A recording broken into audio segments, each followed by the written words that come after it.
You're listening to Blue Collar CEO, the podcast that's all about helping you build a better, more profitable, and more sustainable home service business. Each week, we'll cover a different topic that will help enable your company to move forward to success. And here's your host, Ryan Redding.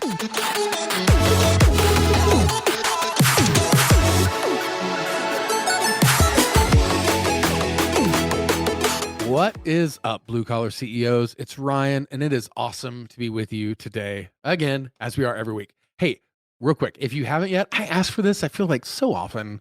Take a second. If you like this show at all, even if you're like, hey, this is okay and doesn't suck, just take a second, leave a review wherever you're listening. If you're on, so many of you I know from the data listen on Apple products right now, which is awesome. Just take a second, leave us a review because it really does make sure that we are doing good work and providing the content you like and love and help you grow a business. That would mean the world to me. I'm getting ready to introduce you to Josh Teekell. Josh is with a company called SmartAC.com. And if you're unfamiliar, his background is kind of crazy because he built a $50 million company all across the state of Texas, selling to homeowners before founding a tech company, the SmartAC.com, to help contractors more effectively sell to homeowners. He's a CEO of SmartAC.com. And this product is set to revolutionize how companies sell and maintain service agreements. It's primarily geared to HVAC and plumbing. So if you're an HVAC or a plumber, you definitely tune in because this is super, super cool tech. And it's going to help you make a crap ton of money. Let's introduce you to Josh. All right, Josh, I am really excited to talk to you today because we're going to talk about, I know it's a really important topic, but I guess before we get going, there's probably some people who maybe don't know who you are yet. So let's just start there. Who are you and what do you do?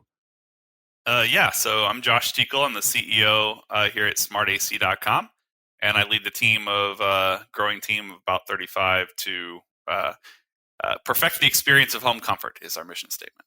Ooh, that's a nice mission statement. So, okay, I guess real quick, for those who maybe don't know SmartAC.com, do you mind giving a quick blurb? Like, how would you describe what it is, what it does? Like, what is that thing?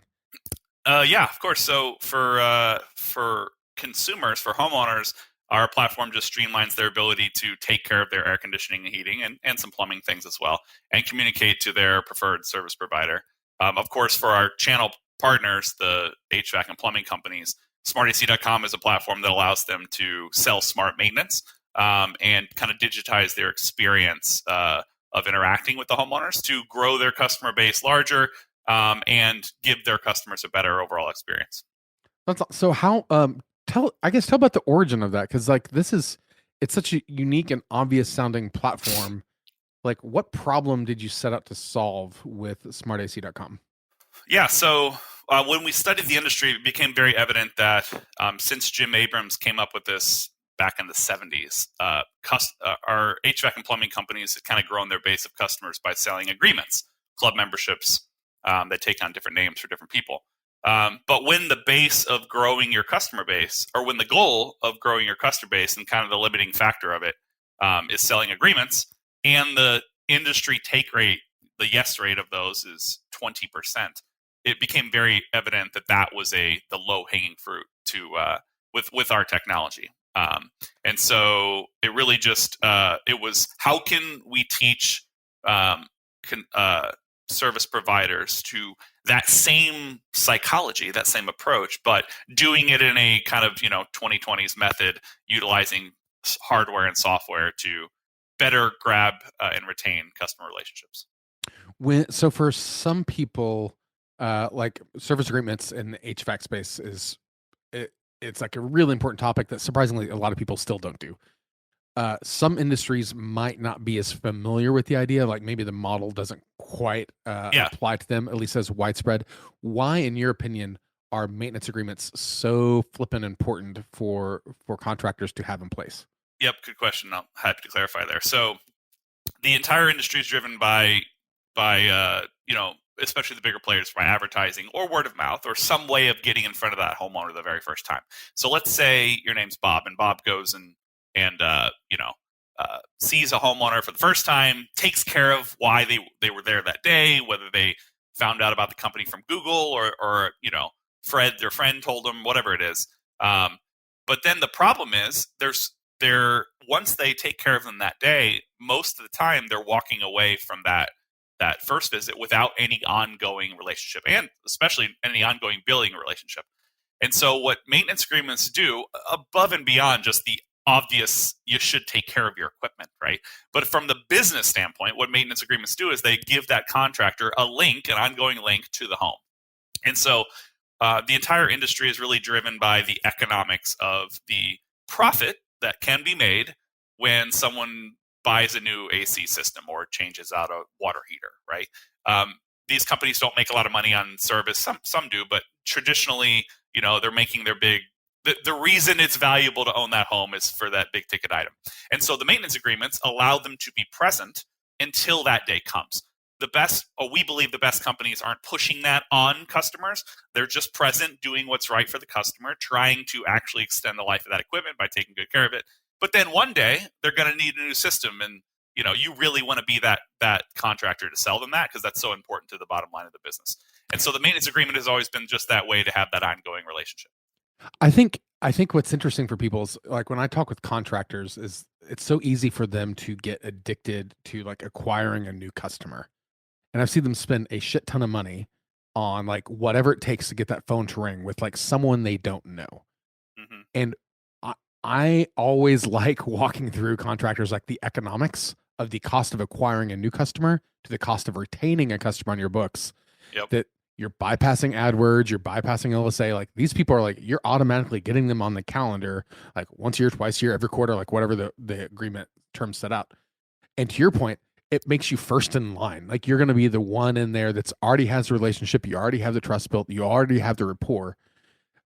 You don't have to create that particular customer again. And now you can start focusing on the lifetime value of that customer, which is really where the profit happens, right? Versus the one-time customer right up front, you spend a shit ton of money to acquire them. Your initial one-time value might not be nearly as high as someone who, like, you do a full system replacement or the water heater, like any of those big ticket items, especially over the terms of 1, 3, 5, 10 years of a relationship. Yeah, well, I mean, if you go to some of the biggest companies in the world, they're always thinking about their CAC, their customer acquisition cost, and their churn rate, right? And so we know that the customer acquisition cost in this industry is very high. If the churn rate is 100% that same first day, like, that's not a good start, right? And so I think the intent to have a big CLV, which is a customer lifetime value, is to reduce churn. And so selling a maintenance agreement at the end of the day is really just that. It takes your churn from 100% day one. I mean, maybe not literally 100%. Of course, they can remember you and call you back, but it's a lot more valuable. In our case, if their brand is front and center on an app every day, so there's a lot of different ways to make sure you extend the lifespan of that customer relationship, and of course the value. Yeah, that's totally where the money is. And I think the smart contractors, regardless of the industry, to your point, understand that maximizing lifetime value is where it's at. So tell me a bit, obviously with smartac.com, like, there's a big focus on like the strategy behind maintenance plans and like improving the conversion rates. Do you mind talking a bit about, like, one, what is the strategy? What does conversion rates and the ROI mean with these? Like, unpack some of these ideas a little bit more to help like broaden the mindset, maybe? Yeah. Does that make sense? Yeah, of course. So the industry is generally, it's always been reactive. Homeowners don't care about air conditioning really at all. What? Unless the system breaks. And then on that Wait that a day, minute. You're they saying really that care. not everyone just like wakes up on a Tuesday morning being That's it. like, I'm curious about my AC system. That's it. I think it's really important, believe it or not. I think that's an important thing to like, maybe people understand it, but like repeating it to yourself every day. Like, you don't matter to the homeowner until the day you do. And on that day, it's the most important day they're going to have with you, right? So I think one of our operating principles is that we want to change that and make it more proactive. We're not going to make homeowners care, right? But what we would like to do is help that homeowner avoid that outage completely. Not have that weekend party where the AC goes out and now they're kind of embarrassed that they can't keep people comfortable, right? And so what our platform allows is to take that 2 days of visibility, traditionally 0 to 2, 0 if they don't have a maintenance agreement, and 2 days, let's say, if they do, and make that 365 days. And so what that really does when you have that visibility, and we can talk about how we accomplish that here in a second, but is that it gives you the ability to be proactive. You call the customer and you say, hey, we noticed this thing is trending down. and we expect you're going to lose comfort in the next 2 or 3 weeks. And so how would you like us to handle this? Pull up your app and look at the data, and let's make a decision together. And that transparency is really neat for the consumer, but it's also really powerful for the contractor to be able to be that hero to help them avoid that outage before their kids are screaming in the background and they're staring at a $2,500 repair bill. And so that's really kind of where the why for the technology is changing that experience of comfort. And then the ability to do that, of course, makes our platform very valuable for our HVAC and plumbing partners. Yeah, so let's talk a bit about that, because even the way you describe it's pretty clear that smartac.com is a different sort of platform than just like a traditional piece of paper maintenance agreement, right? Which is like, cool, you're going to pay us money at whatever frequency, and we're going to call you and get you first on the board, maybe some dispatch discounts when you do need service. When you talk about the app of like looking at the data and helping like, what sort of value and features like does a customer sort of benefit from on having that sorts of information at their hands and transparency at their fingertips? Yeah, so this all starts with sensors. So these sensors didn't exist, so we had to go out and create a very simple sensor set to go on the vents and the ductwork and drain pans to understand the health of the HVAC equipment. We met with some of the best minds in the industry, real big minds, including Jim Bergman's one of our advisors, to make sure that we had the right data set to understand the health of the system remotely. We can't diagnose it yet, right? But I think the most important thing is if there's a fire, you got to send the fire department. You don't necessarily care what room it's in that moment. Just send the equivalent, the analog of this would be your sensors can detect the smoke, but not necessarily say like, hey, it started in the kitchen because someone put water on grease. That's it. Correct. Right. Yep. And that's really all this matters. I mean, at the end of the day, it's going to be a long time before these companies send the right tech with the right part and just, know exactly what it is. So we can, the goal is to change the experience for the homeowner there. So then once you know that information, then how the experience you can give the homeowner is quite different. Number one, somebody has eyes in their system 365, right? And that's a big deal because they're not going to watch it. So someone is watching it 365 days a year. And then all the things that customer needs to do for HVAC are right at their fingertips with the brand of the company front and center, right on the home screen. And so some of those benefits are live chat with a technician, scheduling service, whether it's a demand call or a routine maintenance call, being able to order air filters and have them logged with backstock and fill based on the runtime and also the pressure in the actual ductwork. And so it's just optimizing all those touch points of the things that the homeowner has to do. And then on the day that they really need you, you're right there and you're better equipped to take advantage of that sales opportunity, of course, but then also that jives very well with giving the homeowner a proactive, better experience. So I'm curious, as one nerd to another, is there any sort of like smart functionality that's built into the core of this, like machine learning, AI sort of stuff, or is this like pretty much read only? So is it on demand? It requires the contractor, the customer to pull up the app and then pulls out the data. Like, what sorts of like super secret wizardry also is baked in? Yeah, so what we did is we wanted to start kind of basic, honestly. We went to a psychrometric chamber in Ohio, and we put our sensors on actual equipment, $5 million chamber, and we created every fault that you would see in the field for HVAC.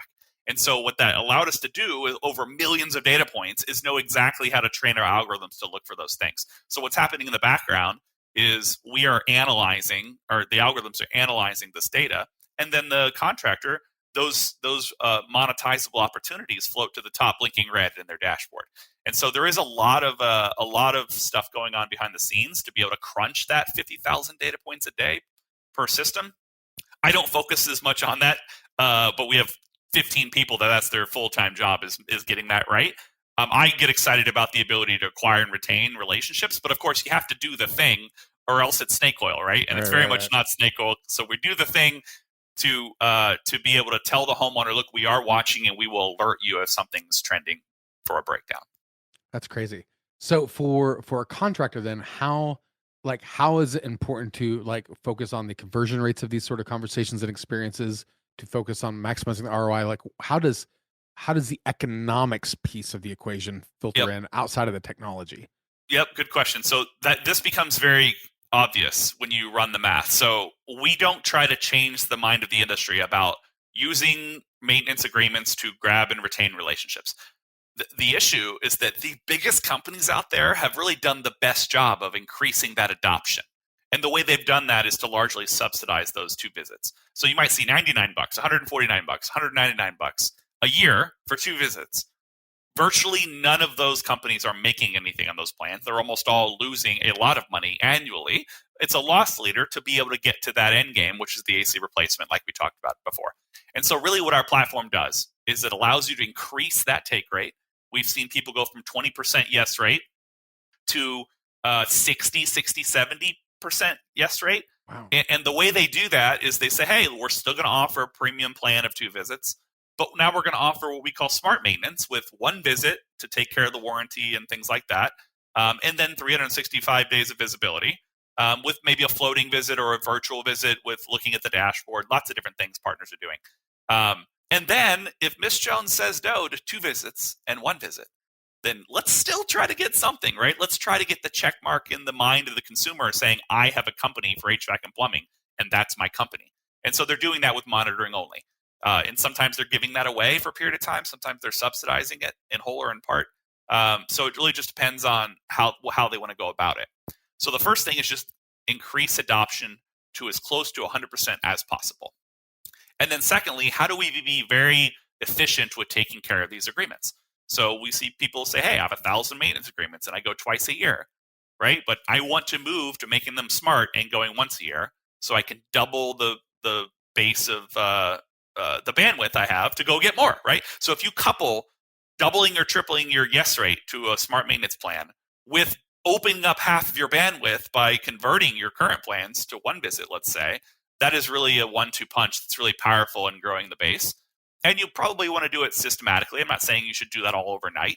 We want to make sure we keep the bandwidth, your techs busy. So maybe as you sell another one, you convert them over, right? And eventually you can have 2,000 homes you're going to once a year instead of 1,000 homes you're going through twice a year. And when our companies run those models, it's very clear this is the path forward in the industry.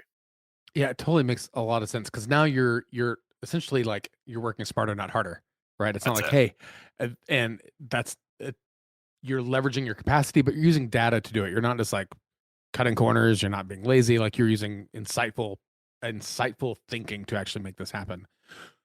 What sort of challenges, like when you talk to contractors or talk to homeowners, like what sort of challenges or objections or obstacles do you feel like exist for a homeowner to like adopt this sort of technology on their own, or contractors be able to go, well, this isn't the way we've done it before. It's too technologically advanced. Like what sort of roadblocks do you find with the platform?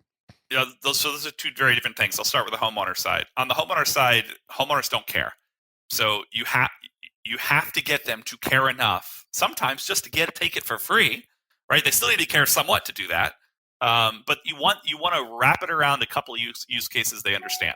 So the 2 that really float to the surface, the 2 main ones are, well, not main ones, but the 2 most obvious ones are water leak detection. We include water sensors, and people use that. The fear of loss is a really big motivator, and so that's a big one. And then also just the convenience around the air filters is a big one too. Those are things that every homeowner can take in and understand. Even if they don't want to be proactive with their system, they don't want, in here in Texas, they don't want their ceiling falling in because there was a water leak, right? And so finding a couple of those that every homeowner can resonate is really important. And that is enough hurdle to get them to pay $5 a month for monitoring only, even if they say no to some of the other things, right? And then for the customers themselves, for the contractors that we sell through or that we partner with, I would say change management's the biggest problem we have. It's just we've done it this way for 4 or 5 decades. Why are we doing it different? Right. And that has been something that has happened in every other big, market that hadn't come up to date with technology over the last 20 years, right? And so, people push back at different levels and move at different speeds. But in general, I think once people see those KPIs changing so dramatically, and once they understand that it's not going to happen overnight, you can slowly transition your business that direction. Even the people in the service department, the technicians, the people that are generally pushing back more, come around once they see the impact that it's going to have in the business. And it puts them in a better situation to go make sales. They can point and sell armed with the data that the homeowner is seeing in an app once they fully wrap their head around the impact it's going to have, then and that can take a month and a half, but once it happens, we have a lot more success. Yeah, it totally makes sense. And it's interesting because I would imagine that there's probably similar sorts of like hesitancy adopting technology from a technician standpoint, maybe in markets that are less urban. Like urban centers tend to be a little bit more tech forward, even if it's not invested in the actual company itself. There's this like growing sort of comfortability with like scanning QR codes and using predictive things like just in your day to day when you go to the grocery store, right? Like that sort of technology is front and center. If you are in the middle, if you're in you're in Houston, if you went to the other side of the state into the panhandle of like Canadian Texas, I'm sorry, people in Canadian, it's probably going to be a little bit more remote, a little bit more rural, a little bit less tech forward. And like, no, the old paper version is kind of I could totally see a mindset struggle happening between urban and very rural markets. So I'm glad you brought up QR codes because that has been a huge part of our overall strategy. Since change management can be such a problem, and since really the very first person to have a vision for this in each conversation we have is generally the owner or the head of sales, right? So what we teach them to do is we actually help them with collateral, and they don't have to use our stuff, but we help them, brand their collateral and have our assets in it too to communicate to the homeowner. But then we utilize videos and QR codes so that can happen more easily for the technician and also asynchronously. So the tech can make a 20-second introduction to smart maintenance, hand them a card that has a couple of pictures of what the sensors are and a QR code with a special offer from the owner of the company, and then just go do their job and come back and find out which one did you select. At the end of the day, even just the time and the comfortability of being able to communicate these things, these people that are technicians in service aren't salesmen for a reason, or else they would just be sales, right? And so they have the ability to communicate well. Many of them do, but most of them don't love that part of their job. Even if they're good at it, they're better at what they're an expert at. And so we try to come alongside our partners with ways and methodology to utilize software and videos to do that job more easily as well. If somebody wants to learn more about Smart AC, demo it, get an idea of like before and after sort of like impacts on the business, not just from like hey, this is a cool, because you're mentioning change management a lot. And I think a lot of times people think, hey, change for the sake of change. What's cool about this is like, it's not just change for the sake of change. Like there's a quantifiable economic impact to the business for doing this, and customers are happier because they're more comfortable. It's predictive. It's not just like, hey, a technician's like waking up one day and making up crap about whatever, which is for a lot of homeowners what they fear. They're worried, yeah. Right. Mm-hmm. So if somebody wants to learn more about smartac.com and see how this might make sense for their business, how might they learn more? How could they reach out to learn more, even for you or someone else?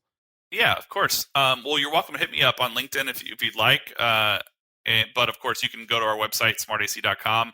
Specifically, HVAC.smartac.com would be a great landing page to be able to schedule a time to talk to one of us. And kind of generally where we start is just understanding what phase of business are you in, and, do you have 5 trucks? Do you have 50 trucks? Do you have 500 trucks? And generally, there are different ways that our platform can add value depending on the stage you're in. And so we work with people all the way down to 1 truck, right? And all the way up to, I think 600 trucks, let's say. And so, yeah, wherever you are, we'll meet you where you are and do our best to be able to, first of all, see if you kind of understand the wave of the future here and want to be part of that early. And then if that's the case, then we're happy to support as much as we can in that transition. Dude, that's awesome. So yeah, if you want to be a part of the future, I wish I could do like this cool echoey, reverby thing, like from the future. I'm too cheap to have special sound effects like that. But yeah, totally hit up Josh, smartac.com. We'll put all the information in the show notes. Dude, congrats on like a really cool platform. Cannot wait to see how more and more companies and more markets continue to adopt this technology. But yeah, really cool product. Highly recommend. And yeah, dude, thanks for stopping by because I know you're crazy busy. Thanks, Ryan. Appreciate it. Thanks for having me. Enjoyed it. This episode was hosted by Ryan Redding, author of the book on digital marketing for plumbing and HVAC contractors, and founder of Levergy, the digital marketing solution for serious home service companies. You can subscribe to Blue Collar CEO on Apple Podcasts, Spotify, or wherever you get your podcasts. Visit us online at BlueCollar.CEO and find us on Instagram. And don't forget to subscribe and leave a review. Thanks for tuning in. We'll be back next week with another awesome episode. See you soon.